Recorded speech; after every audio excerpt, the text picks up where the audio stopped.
A sua mente não é um espelho do mundo, é uma forja. Cada pensamento que você repete não passa como nuvem, ele deixa marca, cicatriz, molde, marco.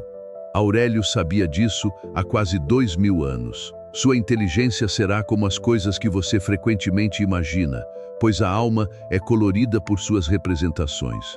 O que você pensa com frequência não é só um pensamento, é um escultor, e você está sendo esculpido por ele todos os dias sem perceber. Neste vídeo, você vai descobrir as 8 ferramentas práticas que os estoicos usavam para transformar o caos mental em clareza absoluta. A primeira, a diferença entre o fato e a história que você conta. Os estoicos chamavam de fantasiae, as impressões que formamos da realidade. Pense nisso. Seu chefe diz que seu projeto precisa ser refeito. Fato objetivo, críticas e trabalho extra. Mas sua mente não para no fato. Ela cria uma história inteira em segundos. Sou incompetente. Nunca faço nada direito. Ele quer me demitir. Essa história vira medo. O medo vira paralisia. Você trabalha com receio, evita riscos. Sua identidade é sequestrada por um evento. Mas o evento é o mesmo, só mudou a história. O estoicismo não é sobre pensar positivo, é sobre pensar racional, separar o fato da ficção que sua mente cria. Se essa reflexão tocou você, inscreva-se no canal. Cada vídeo é um exercício de clareza. A segunda, a dicotomia do controle. Epicteto ensinou algumas coisas. Dependem de você, outras não. Seus pensamentos, ações e desejos, sim, o resto não. Pense em tudo que você gastou energia essa semana, se preocupando com coisas que não controla. A opinião dos outros, o trânsito, o clima, energia jogada no abismo. Marco Aurélio não diz para ignorar suas emoções, ele diz para redirecioná-las. Não é supressão, é direção. Colocar sua energia onde ela realmente faz diferença. Pergunte-se agora, o que depende de mim nesta situação e o que não depende? Essa pergunta sozinha corta a ansiedade pela metade. A terceira, você não é seus pensamentos, você é o que escolhe pensar. A mente é formada pelos pensamentos que ela repete. Se você alimenta medo, seu jardim vira mato.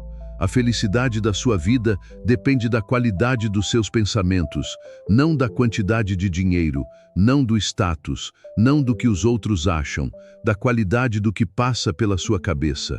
Imagine 2 homens, um tem tudo dinheiro, reconhecimento, conforto, mas passa o dia remoendo problemas. O outro tem pouco, mas treinou a mente para focar no que controla. Qual dos 2 é mais livre? A resposta é óbvia, mas poucos vivem ela. O estoicismo não é sobre sentir menos, é sobre interpretar melhor. A quarta, o exercício do outro lado da moeda. Quando uma situação te afeta, vire a moeda. Olhe o outro lado. Seu chefe criticou seu projeto. Seu amigo não te respondeu. Outro lado. Talvez ele esteja lutando batalhas que você não vê. O trânsito parou. Outro lado. 5 minutos para respirar. Não é auto-engano, é treino. Os estoicos chamavam isso de atenção plena, a vigilância da mente. A mente alerta, jamais é dominada pela primeira emoção. Pergunte-se, como posso ver isso de outra forma? Não, a versão mais otimista, a versão mais racional. Você aprendeu 4, agora vamos desacelerar. Porque a próxima exige algo que o mundo moderno matou a disposição de parar. A quinta, escrever para não esquecer quem você é. Marco Aurélio não escrevia as meditações para publicar, escrevia para si mesmo todas as manhãs, o homem mais poderoso do mundo, lembrando o próprio cérebro de como pensar. Um caderno, uma lamparina e a verdade na sua frente. Você não precisa de um diário filosófico, precisa de um caderno e 5 minutos. Escreva. O que depende de mim hoje? O que estou interpretando mal? O imperador mais poderoso da Terra precisava escrever para organizar a mente. Quem é você para achar que não precisa? A sexta, o poder da repetição consciente. Sua inteligência será como as coisas que você imagina com frequência. Se você imagina fracasso repetidamente, seu cérebro aprende a fracassar. Se você imagina clareza, seu cérebro aprende a enxergar. Não é magia, é neuroplasticidade antes do nome existir. Os estoicos descobriram na prática o que a ciência confirmou 2000 anos depois. Pergunte-se, o que você tem alimentado? Quais histórias você repete para si mesmo todos os dias? Porque elas estão moldando você agora. A sétima, o silêncio como professor. Os estoicos buscavam a solidão não por fuga, mas por clareza. No silêncio, ninguém te julga, ninguém te manipula, ninguém te distrai. Só você e a verdade. Sem máscara, é no silêncio que a mente organiza o caos. É ali que as fantasiai perdem o poder. Quantos minutos de silêncio real você teve hoje? Não com o celular na mão, não com a TV ligada. Silêncio de verdade. A oitava, voltar ao centro. Os estoicos chamavam isso de encrateia, autodomínio. Não é sobre controlar o mundo, é sobre não ser controlado por ele.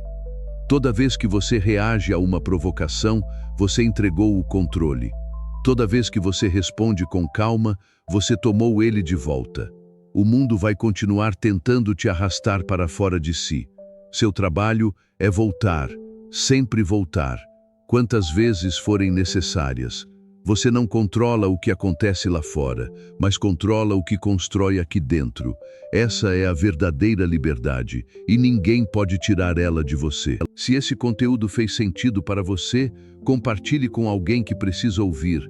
Deixe seu like e inscreva-se no canal. Sua presença mantém essa chama acesa. Marco Aurélio teve o império, Sêneca teve a corte, Epicteto teve a liberdade interior. Zenão fundou uma escola do nada. Cleantes teve a constância. E você, o que vai construir com sua mente? Te espero no próximo vídeo. Até breve.